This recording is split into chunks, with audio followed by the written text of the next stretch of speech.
What's going on, everyone? So, Bubble Anthony Davis was next level. I mean, he was arguably the best player in the entire NBA during that run, during that stretch. I mean, this dude was just absolute money shooting the basketball. I mean, this guy was making turnaround, fadeaway threes over Jokic for game. He was just a monster on both sides of the basketball, and the Lakers were the best team in the league all year. I know people like to try to discredit the bubble and all that stuff, yet, again, Lakers were the best team in the league all season long. If anything, you can make an argument it hindered the Lakers, but they had the same advantages or disadvantages, however you want to look at it, as everyone else. There was nothing that catered to the Lakers or any advantages the Lakers had over anybody else, other than they were just the best team in all of basketball that year. And Anthony Davis was a huge part of that. A lot of people think that Anthony Davis should have won the MVP, Finals MVP that season. That obviously was given to LeBron, but a lot of people thought that, hey, Anthony Davis was the guy that should have gotten it. But since the bubble, Anthony Davis's shooting, particularly his three-point shooting, has just been atrocious.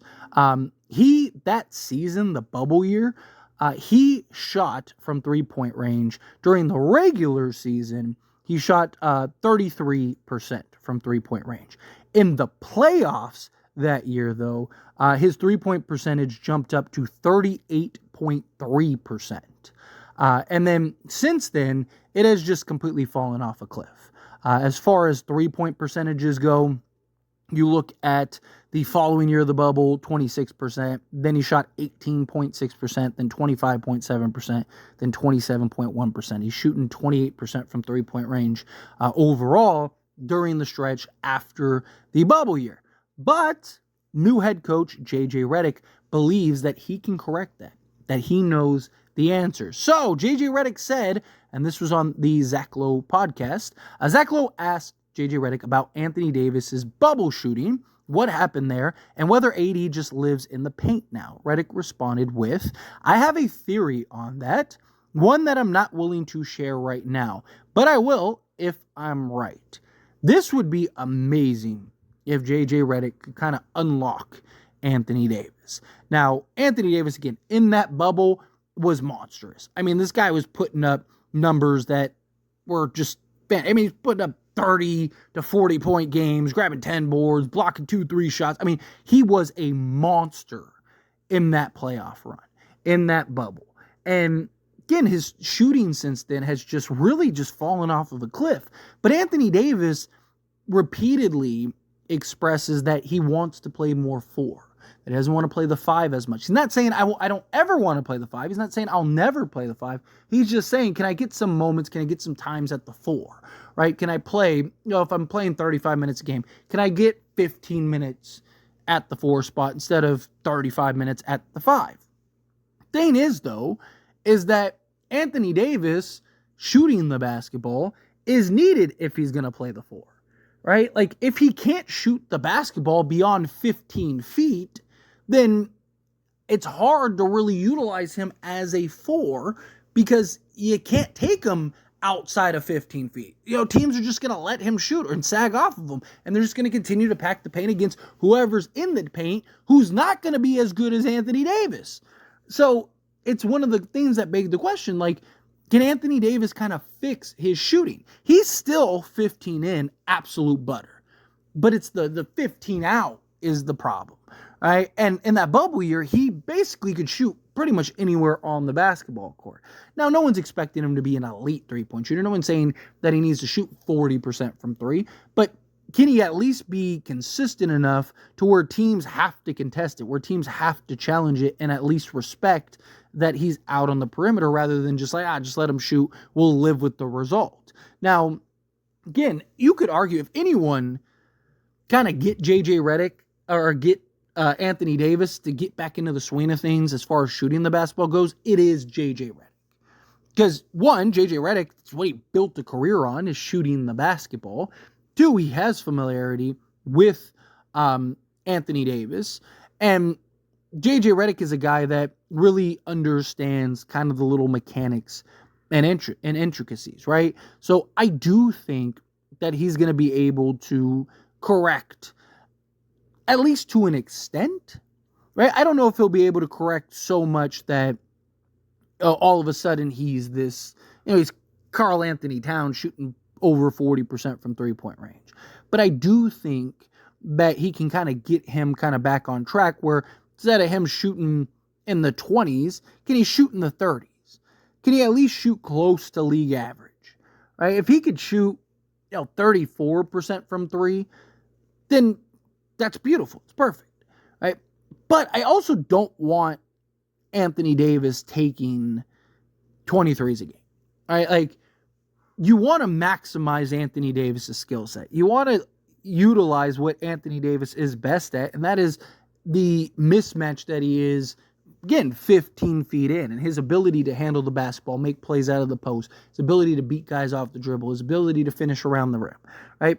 Obviously, if you could take some of the wear and tear off of him, and you can kind of slide him out to where he doesn't have to constantly bang with the big boys possession after possession after possession on both sides of the basketball. Also, having him in kind of that scout role defensively could be tough for other teams. Imagine if he's just constantly the help defender rather than the primary rim protector and deterrent. He can cover more ground that way. But you got to find that balance, right? Like Darvin Ham said, and a lot of people kind of clowned him on it and talked mess about it, but he was talking about how he wanted Anthony Davis, what was it, like 5 or 7 threes a game, whatever it was. But it wasn't so much, it was the idea, kind of empowering Anthony Davis to shoot the basketball, right? Instilling the confidence in Anthony Davis to shoot the basketball. Look, Darvin Ham, not a good coach, but I understood at the time the premise in which you were trying to, the point you were trying to get across as far as Anthony Davis goes and shooting the basketball. But I don't want him shooting 5 threes a game, right? Like if he's caught fire, right? Like if there's the outlier game and he's like 3 of 3 from 3, then sure, let him keep going, right?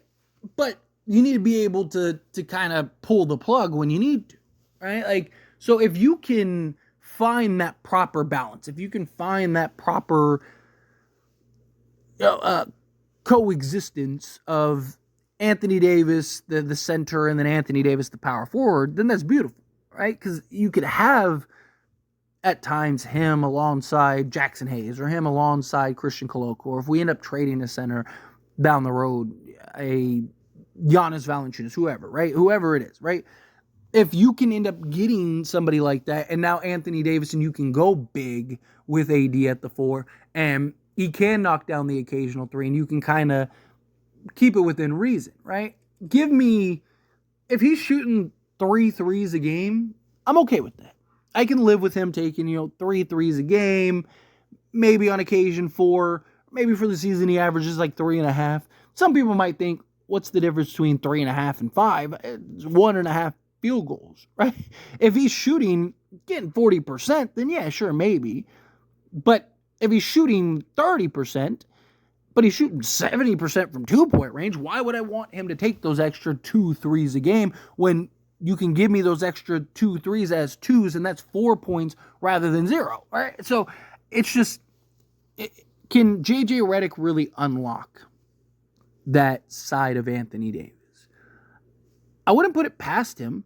I don't think it's something, if anyone could, it's JJ. JJ has the grasp and understanding of shooting the basketball and mechanics and all the ins and outs, right? So I do think that JJ can at least get him to improve. I'm not saying he's going to be lights out. I'm not saying he's going to be 40% or anything like that, but respectable. Can you get Anthony Davis respectable from 3-point range to where teams are worried? Teams have to, hey, we can't just leave him wide open, because if he's left wide open, he's money. Right? You got to at least get a contest up. You got to at least put a body on him out on the perimeter. And if he can truly kind of stretch the floor at that 4 spot, then that just would open up so much more for the Lakers and just the Lakers' overall game. And then, of course, Anthony Davis. But fingers crossed. I'm rooting for JJ Redick. I hope that he can figure that out. But as always, this is a discussion, and I pass the question on you. Let me know your thoughts and opinions down in the comments below. What do you think? How do you feel? What are your thoughts? Do you think JJ? Like, yeah, if anyone can get JJ, or if anyone can get Anthony Davis to figure that out and adapt, it's JJ Redick. Do you not really have a lot of confidence and faith in JJ Redick in that regard? Do you think, like, no, he shouldn't be shooting that at all? Again, like I said, I'd like the proper balance, right? Give me the proper balance. I'm okay with him shooting some threes, but don't get carried away shooting the three ball. Anyway, again, however you feel, whatever your thoughts are, I'd love to hear it. So let me know down in the comments below. That being said, if you haven't liked this video, hit that like button. Helps me a lot, so we enjoy these types of videos, and I truly appreciate it. Not subscribed to the channel, hit that subscribe button, turn on the bell notifications. Appreciate y'all. See you in the next one. Thank you.